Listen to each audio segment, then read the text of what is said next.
যাহারা মাংসাশী তাহাদের শক্তি উপাসনার সহিত নির্লোভ ও নিষ্কাম ধর্মশিক্ষা দেওয়াই বলিদানের অন্য উদ্দেশ্য, নতুবা পশু হিংসা পাপ। সকাম সাধকের পশু বলির জন্য পাপ হয়, পুরাণের সুরত রাজা তাহার দৃষ্টান্ত। ব্রহ্মবর্ত প্রভৃতির বিবরণ মতপ্রণীত যোগীগুরু গ্রন্থে দেখো। একদা পরম ভক্ত হনুমান শ্রীকৃষ্ণ বিদ্যমানে ইষ্টপূজা করিতেছেন দেখিয়া অর্জুন জিজ্ঞাসা করিলেন, তুমি রাম ও কৃষ্ণকে কি পৃথক জ্ঞান করো?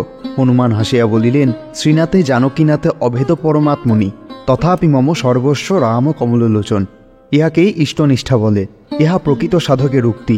যিনি স্বীয় আরাধ্য দেবতার প্রতি সম্পূর্ণরূপে বিশ্বাস স্থাপন করিতে পারিয়াছেন, মুক্তি তাহার করতলস্থ। তিনি কেন অন্য দেবতা শরণ গ্রহণ করিতে যাইবেন? স্বীয় ইষ্ট দেবতার প্রতি যাহাদের বিশ্বাস নাই, তাহারাই ৩৩ কোটি দেবতার আশ্রয় গ্রহণ করিয়া থাকে। তাহারাই একবার ডান দিকে মুখ ফিরাইয়া বলে, মা গো কালী, আমাকে উদ্ধার করো। আবার বাঁ দিকে মুখ ফিরাইয়া বলে, বাবা কেষ্ট ঠাকুর, আমাকে গোলকধামে শিয়াল কুকুর করিয়া রাখো। আমরা এরূপ সাধনের পক্ষপাতী নহি। সাধকের দৃঢ়তা ও অদ্বৈত ভাব অতি উপাদেয় অমূল্য বস্তু। স্বর্গীয় পারিজাত কুসুমের সৌরভে তাহা পরিপূর্ণ। সাধক শ্রেষ্ঠ রামপ্রসাদ গাহিয়াছেন, আমি এমন মায়ের ছেলে নই রে, বিমাতাকে মা বলিব। কমলাকান্তের একটি গান আছে, কি গরজ কেন গঙ্গা তীরে যাব, আমি কেলে মায়ের ছেলে হয়ে বিমাতার কি শরণ দেব। একজন ব্রাহ্ম সাধক বলিয়াছেন, আর কারে ডাকিব গো মা, ছাওয়াল কেবল মাকে ডাকে, আমি এমন ছেলে নই মা তোমার, ডাকিব গো যাকে তাকে। এ বস্তুত সাধক ভক্তি বিশ্বাসের বলে বলিয়ান হইয়া মৃত্যুকে তুচ্ছ করিয়া থাকেন।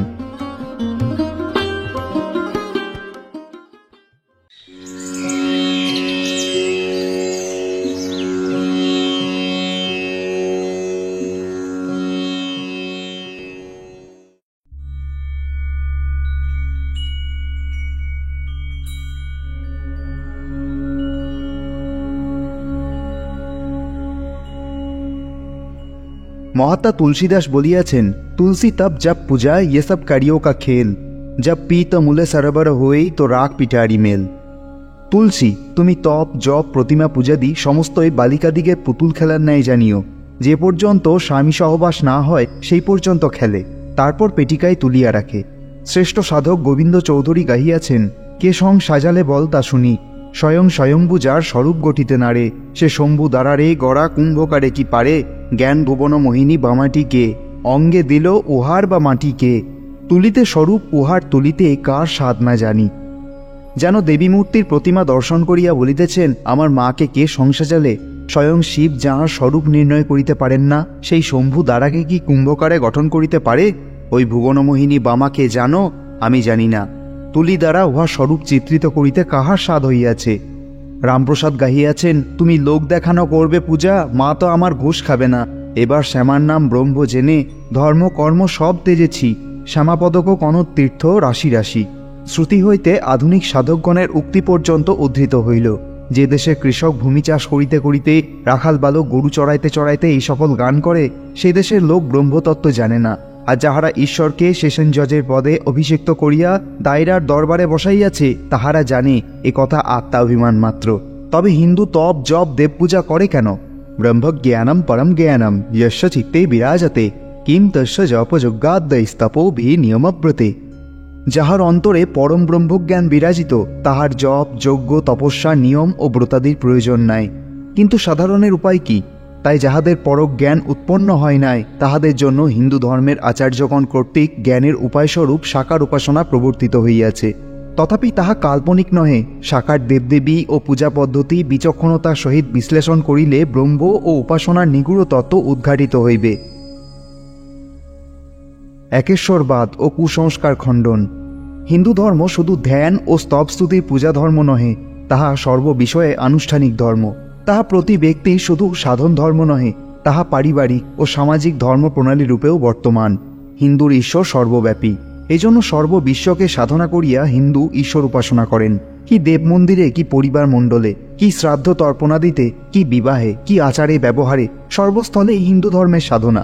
সমুদয় বিশ্বকে লইয়া এমন দেব উপাসনা বুঝি আর কোনো ধর্মে নাই।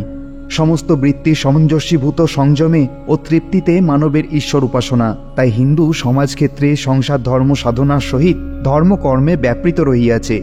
হিন্দু ধর্ম প্রবৃত্তিতে সর্ববিধ সাংসারিক ও বৈষয়িক কার্যে প্রবৃত্ত হন। সেইরূপ ধর্ম প্রবৃত্তির উত্তেজনা ও প্রবৃত্তি সাধন করাইয়া হিন্দুকে ধর্মপথে চিরদিন নিয়োজিত করিয়া রাখা হয়। তৎপরে ক্রমশ সমুন্নত হইয়া পরম পুণ্য পথে বিচরণ করিতে করিতে পরিশেষে পরম তত্ত্বজ্ঞানে উপনীত হন। সেই তত্ত্বজ্ঞানেই তাহার মুক্তি সাধন হয়। জ্ঞানী সাক্ষাৎভাবে মুক্তি সাধনায় প্রবৃত্ত, হিন্দু সংসারী অসাক্ষাৎভাবে সেইরূপ প্রবৃত্ত রহিয়াছে। বিষয় কার্যের সহিত ধর্ম মিশাইয়া হিন্দু ধর্ম যেমন পূর্ণাবয়ব হইয়াছে, এমন আর কোনো ধর্মপ্রণালী হয় নাই।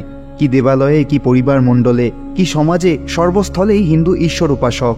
হিন্দু ধর্মের এই সকল মহান তত্ত্ব না জানিয়া হিন্দুকে দেবতা পূজক, জড় উপাসক ও কুসংস্কারাচ্ছন্ন বলিয়া অনেকে বিদ্রুপ করেন, কিন্তু নিজেকে একেশ্বরবাদ জানাইয়া গৌরব অনুভব করেন। কিন্তু হিন্দু ধর্মের সমস্ত সাধনা পথ একমাত্র অদ্বৈত ব্রহ্মের সাধনা। হিন্দু বিশ্ব পূজা করিয়া বিষ্ণু পূজা করেন। হিন্দুগণ জানেন সর্বম খলবিদম ব্রহ্ম, এই জগৎ চরাচর সমস্তই ব্রহ্ম। বহিরন্তর যথাকাশম সর্বেশামেব বস্তুত তথৈব ভাতি সদ্রূপ ইয়াত্তা সাক্ষী স্বরূপত। যে প্রকার আকাশ এই চরাচর বস্তুসমূহের বাহ্য ও অভ্যন্তরে অবস্থিতি করিয়া সমুদয় পদার্থের আধার রূপে প্রকাশিত হইয়াছে, তদ্রূপ স্বরূপত এই ব্রহ্মাণ্ডের সাক্ষী স্বরূপ যে পরমাত্মা, তিনি সত্তারূপে ইহার অন্তর্বাহ্যে অবস্থিতি করিয়া প্রকাশ পাইতেছেন। যস্তু সর্বাণি ভূতানি আত্মানেব অনুপশ্যতি সর্বভূতেষু চাত্মানম ততো ন বিযুগুপ্সতে। যিনি সমস্ত বস্তুকে পরমাত্মার মধ্যে অবস্থিত দেখেন এবং পরমাত্মাকে সর্ববস্তুতে দেখেন, তিনি আর কোনো বস্তুকে ঘৃণা করেন না। সর্বভূতেষু চাত্মানম সর্বভূতানি চাত্মনি সমম পশ্যন আত্মজাজি স রাজ্যম অধিগচ্ছতি। পরমাত্মা স্থাবর জঙ্গম সকল ভূতে আছেন এবং পরমাত্মাতেই সর্বভূতে অবস্থিতি। এইরূপ সমদৃষ্টির দ্বারা আত্মজাজি ব্যক্তি স্বরাজ্য লাভ করেন। সর্বভূতস্তমাত্মানম সর্বভূতানি চাত্মনি ঈক্ষতেই যোগযুক্তাত্যা সর্বত্র সমদর্শন। যোগাভ্যাসে যাহার চিত্ত বশীভূত ও সর্বত্র ব্রহ্মদর্শনরূপ সমদৃষ্টি হইয়াছে, তিনি পরমাত্মাকে সর্বভূতে বিরাজিত এবং পরমাত্মাতেও সেইরূপ সমস্ত ব্রহ্মাণ্ড অবস্থিত দেখেন। হিন্দু সংসার ছাড়া ঈশ্বর নাই, ঈশ্বর ছাড়া সংসার নাই, তাই হিন্দু সন্ন্যাসী ও সংসারী। কেবল হিন্দু তাহাকে সর্বব্যাপী রূপে সর্বত্র দেখেন। শালগ্রাম শিলায় দেখেন, চন্দ্রে, সূর্যে, গ্রহে, নক্ষত্রে, গগনে, মেঘে, সাগরে, নদীতে, গঙ্গায়, গোদাবরীতে, কাশীতে, প্রয়াগে, জলে, স্থলে, অগ্নিতে, বায়ুতে, বনস্পতি, অশ্বত্থে ও বটে সর্বঘটেই বিশ্বব্যাপী রূপে অনুভব করিয়া তাহাকে পূজা করেন। কেহই জড়ের পূজা করেন না, সকলেই জড়ান্তর্গত শক্তি নিহিত অভিন্ন পুরুষের পূজা করেন। সর্বঘটে তিনি বর্তমান বলিয়া হিন্দুর পূজা প্রধানত ঘটে ও পটে।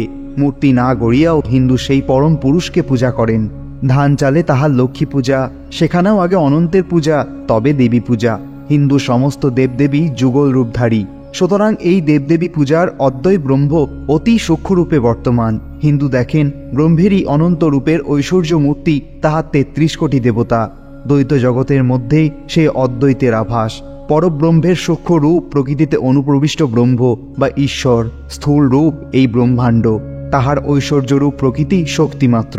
যে শক্তিতে তিনি বর্তমান থাকিয়া বিশ্ব লালন পালন ও শাসন করিতেছেন, সেই লালন পালনকারিণী শক্তিতে তিনি ব্যস্ত। সুতরাং তাহার নিজস্ব কোনো কর্ম না থাকিলেও তিনি সেই প্রকৃতি শক্তিতে শক্তিমান। সেই প্রকৃতির কর্তৃত্বে তিনি বিশ্বকর্তা, বিধাতা ও নিয়ন্তা সমস্তই। হিন্দু উপাসনার্থে শক্তি ও শক্তিমানকে অভেদ কল্পনা করেন। জীব যোগ বলে ও সাধনা বলে তাহার ঐশ্বর্য লাভ করিয়া যখন ঈশ্বরত্ব লাভ করেন, তখন গুণভাব বর্তমান থাকে। শেষে নিস্ত্রয়গুণ্য সাধন দ্বারা পরিপূর্ণ পরব্রহ্মভাবে উপনীত হন। ক্ষুদ্র আকাশ মহাকাশে মিশিয়া যায়, ক্ষুদ্র নদী অনন্ত সাগরে লীন হয়। এইরূপ সমস্ত ক্ষুদ্র নদীর গতিপথই আত্মার গতি, অনন্ত সাগরে গতি। তাই হিন্দুদের মূল মন্ত্র একমেবা দ্বিতীয়ম। তবে কেন বলো হিন্দু পৌত্তলিক, হিন্দু জড় উপাসক, হিন্দু ৩৩ কোটি দেবতার উপাসক? হিন্দু ধর্ম বুঝিতে চেষ্টা করো, দেখিবে হিন্দু ধর্ম গভীর সূক্ষ্ম আধ্যাত্মিক বিজ্ঞানে পূর্ণ। হিন্দু ধর্ম দার্শনিকতায় পরিপূর্ণ। কত যুগ যুগান্তর হইতে এই ধর্মের বিমল স্নিগ্ধকরণ বিকীর্ণ হইতেছে। কোন সুদূর অতীতকাল থেকে এই ধর্মের আলোচনা, আন্দোলন ও সাধন রহস্য উদ্ভেদ হইয়াছে। এমন উদার বিশ্বব্যাপক সার্বভৌম ধর্ম জগতে আর নাই। তোমরা 400 বছরের সভ্য, তোমাদের জ্ঞান কত? এখনো জড়ের সাধনা করিতেছ। হিন্দু ধর্মের ত্রিসীমানায় পৌঁছিতে এখনো বহু বিলম্ব আছে। তাই বলি, হিন্দুদিগের নিকট ধর্ম শিক্ষা করো, হিন্দু শাস্ত্রের রহস্য বুঝিতে চেষ্টা করো। হিন্দু ধর্মের সামান্য জনগণের আচরিত ধর্ম দেখিয়া অন্ধের হস্তি দর্শনের ন্যায় কর্ণে বা পদে হাত দিয়ে হস্তিকে কুলা বা স্তম্ভবৎ নির্ণয় করিও না। রসনা কলুষিত হইবে। যখন তোমরা অধ্যাত্ম জ্ঞানে পৌঁছিবে তখন অবশ্য হিন্দু ধর্মের মহত্ব বুঝিতে পারিবে। তখন হিন্দু ধর্মের অমল ধবল কৌমুদীতে উদ্ভাসিত ও প্রফুল্লিত হইবে। মরজগতে অমরত্ব লাভ করিয়া মানব জীবন সার্থককরণে ও মুক্তি লাভে সমর্থ হইবে। জেনে রাখোর এই পর্বে আপনারা জানলেন ঠাকুর নিগমানন্দের অমৃতবাণী ৪৪ পর্ব। জানার মধ্যে অজানা অনেক কিছুই রয়েছে আমাদের মধ্যে, তাই জেনে রাখোকে সাবস্ক্রাইব করুন এবং পাশে রাখা বেল আইকনটিতে প্রেস করে দিন, যাতে জেনে রাখোর প্রতিটা ভিডিওর আপডেট আপনি সবার প্রথম পেয়ে যান। লাইক করুন, শেয়ার করুন এবং কমেন্ট করে আপনার মতামত জানান। ধন্যবাদ।